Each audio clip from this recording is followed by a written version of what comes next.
Hey Book Dragons, I am so glad that you're here with me today. I recently finished reading If It Bleeds by Stephen King. This is a collection of 4 short stories. If It Bleeds, the title story, is more of a novella. It's about 200 pages, but they're all relatively short, and I'm here to tell you all about this book. I first started reading this book because I had watched a video of BookBuds, Joe over at BookBuds specifically, and he was talking about his experience watching The Life of Chuck, the movie The Life of Chuck. And it's based on a story in If It Bleeds called The Life of Chuck. And he had said it was going to be full of spoilers, so I'm like, okay, I got to stop here. I'm going to go and read The Life of Chuck, and then I'll go watch the movie, and then I can come back and watch Joe's video, right? So I did that, and so I read it out of order initially. I started with The Life of Chuck, which is the second story in this, and I'll talk more about The Life of Chuck toward the end of the video, and we'll talk about the movie. But I really, really loved that, and I figured, well, since I've read The Life of Chuck, I might as well read the rest of the book. And I've been wanting to read the book because my son got it for me for Father's Day almost 3 years ago now. So it's probably about time that I read the book, right? So let's go ahead and get into it. We'll talk about what each story entails in a spoiler-free fashion, and then I'll tell you my thoughts on the book overall and whether I enjoyed it or not, okay? All right, so the first story in here is called Mr. Harrigan's Phone.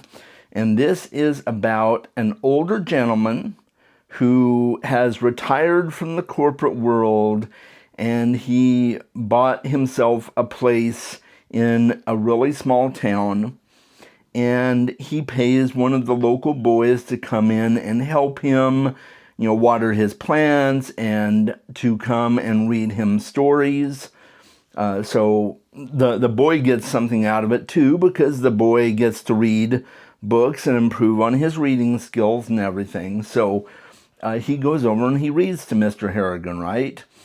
And he knows that Mr. Harrigan is really into the stock market, and so when the new iPhone comes out, he buys an iPhone for Mr. Harrigan because he won some money as a result of little scratcher tickets that Mr. Harrigan gave him. And so he uses some of that money to buy Mr. Harrigan a phone and teach him how to use it. And it all goes weird from there, because this is a tale of what happens when your communication with someone that you've been close with, and communication through connected devices specifically, continues beyond the grave. And that's all I'm going to say. You need to read the book to find out more about it. I've just given you a very brief snippet of what Stephen King is building in this story. And it's kind of creepy and unsettling, but in a good way. It kind of deals with what happens when wishes you make come true. It's a weird story. I loved every minute of it, and I do highly recommend it. The Life of Chuck is the second story in the book, and it follows a man by the name of Charles Krantz, also known as Chuck to everybody around him. And this is a story told in reverse. So you start with Chuck later in his life, and then you go backwards in time to see where he came from, what happened to him as he grew up. You go back as far as to when he was a child. And this isn't like a Benjamin Button thing. This is just, this is going back in time to tell Chuck Krantz's story in reverse. And it is a beautiful story about life and the people that make life meaningful, and what it looks like to have an extraordinary life, even if that life appears to be ordinary. And that's all I'm going to say. It's a beautiful story. I highly, highly recommend it. It's only 60 pages. That is the shortest story in the book. And it was so good. So good, guys. I ugly cried with that one. It was so touching. And I highly recommend that you read it. It's excellent. And I think you can find it as a standalone separate novella now, I think. But I'm not sure. But just pick up If It Bleeds and read it. That's the best way. The next story in the book is the title book, which is If It Bleeds. And this is a Holly story, okay? If you're familiar with Stephen King's character, Holly Gibney, most well known from the Bill Hodges trilogy and The Outsider, she is the focal point of this story. And I will say that I kind of wish I had read The Outsider prior to reading If It Bleeds, because I believe it briefly spoils some things from the other Holly novels. Not major spoilers, but it gives you enough information to be like, oh, okay, this is similar to that story, and now I want to go back and read that story. It does whet your taste buds enough that you want to go and read other Holly stories. And I know Holly is not a favorite among a lot of Stephen King readers, but I really enjoyed her. And maybe that's because I haven't grown up reading Stephen King. I'm fairly new to reading Stephen King, and so I didn't follow his career when he was writing all the horror novels. And the Holly Gibney stories are definitely different. They have a supernatural element to them. It is kind of a magical realism kind of thing. But they're detective stories, more or less, that just happen to have those elements in them.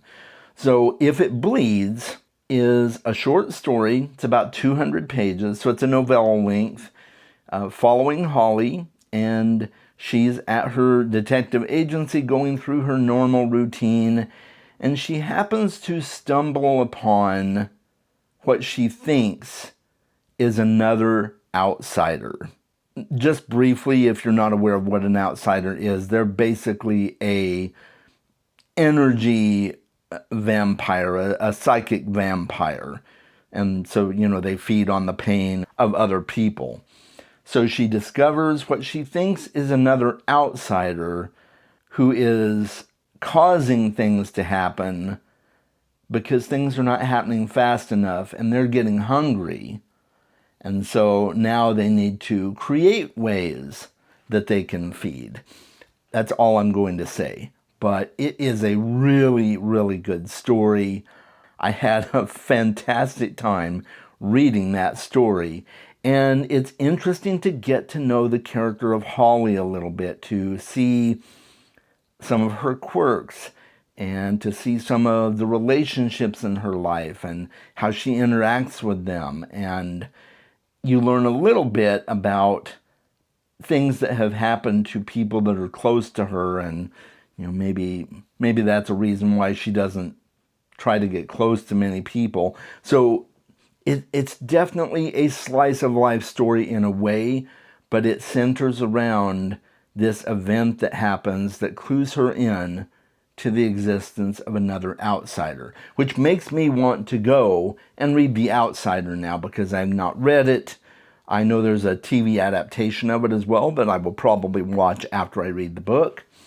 But I really enjoyed If It Bleeds. I thought it was a fantastic little novella. So I know a lot of people don't like Holly Gibney, but so far I'm a fan.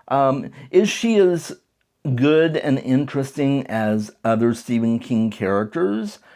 Probably not, no. It's not my favorite story in this collection, but it is a good story. I really enjoyed it. So the final story is called Rat. And this is about a guy who's a writer. Stephen King loves to write about writers. He's a writer. He's got this bang-up idea for a novel that he's trying to write. And he's always struggled with writing novels. So he's really excited that this might finally be his first novel that he writes. And he's had some situations in the past where he got so stressed and immersed with his writing that it has caused problems in his personal life. We'll put it that way. But he goes to a cabin and starts writing this novel, and at some point he encounters a rat. And I won't say how that happens. I don't know why I thought this, but when I was reading the story, I was thinking to myself, this sounds a lot like Ratatouille. If you've ever seen the movie Ratatouille, and you know the rat is doing all the cooking, he's basically controlling the arms of this guy and helping him to cook these fancy meals. So this book reminded me of Ratatouille, but if the rat was a writer instead of a chef. And that's all I'm going to say. It's a wild story, guys. It's about 80, 90 pages. I highly recommend it. I highly recommend all the stories in this book. So that's all of them, all 4. And so now let's talk about my overall thoughts on the book. I was really, really impressed with this book. I always go into Stephen King books with a little bit of trepidation because I don't really know what I'm going to find. I don't know what to expect with Stephen King. And I think that's a good thing, but I do always go in with a little bit of trepidation. When my son got this for me, I was really excited, and I was genuinely excited, but I was also like, oh, okay, what's this one going to be like for me? Because Stephen King's been a little bit hit or miss for me. But I have found with Stephen King that his shorter works are much better than his longer works. And I'm talking longer. Anything like 700 and under, I'd say is a winner. They have been winners for me. Maybe even pushing 800. But beyond that, I really struggle. And short fiction from Stephen King, I'm pleasantly surprised. I thought this was a fantastic collection. He's really good at writing short fiction. You can't say that about a lot of authors. I myself have written some short fiction, but it's difficult. It's really difficult to pull off. And Stephen King did a masterful job pulling off these shorter stories. If you're looking to get into Stephen King, I would probably say start with his short fiction, or at least with a shorter novel. Don't go for the big chunkers because, at least in my experience, you'll be bored out of your skull. If It Bleeds was an amazing book. And I would definitely read it again, or at least certain stories in here again, especially The Life of Chuck, which we're going to talk about briefly now. I already mentioned kind of what it's about, but I want to talk a little bit about the movie now because I did watch the movie, and Tom Hiddleston plays Chuck Krantz in the movie, and it is narrated by Nick Offerman. And the reason I say it's narrated is because it is almost a carbon copy of the story in this book. The Life of Chuck is about just under 2 hours, I think. And it follows Chuck's journey backwards, just like the short story in the book does. And you are getting narration during the movie, which was an interesting choice, but I think it worked magnificently. And that narration is done by Nick Offerman, and it's pretty much straight from the story. So it's It's the parts Chuck wouldn't say out loud. You wouldn't see Chuck saying these things, but you've got the storyteller in the background kind of narrating for you what's going on. And I thought it worked magnificently. And it's a beautiful movie about the importance of life and enjoying life while you have it, and the people you come into contact with that stick in your head, and the memories that you have of these people and how they interact with each other. And it almost becomes a little world in your head. So there's a statement at the end of the book, and it's from a poem, but it's basically, I contain multitudes, is the statement that the character kind of fixates on throughout the movie and throughout the story as well. And that's kind of what it's referring to. All the people that you have encountered in your life that make up the memories, you contain those multitudes of people. And I won't say any more because I don't want to spoil it, but the way the movie and the story start out, you're kind of focusing on those memories. And there is a little element of magical realism too, or almost ghosts and things like that. There's a room in his grandpa's house where you might be able to see the future. I was just blown away by it. I was really blown away.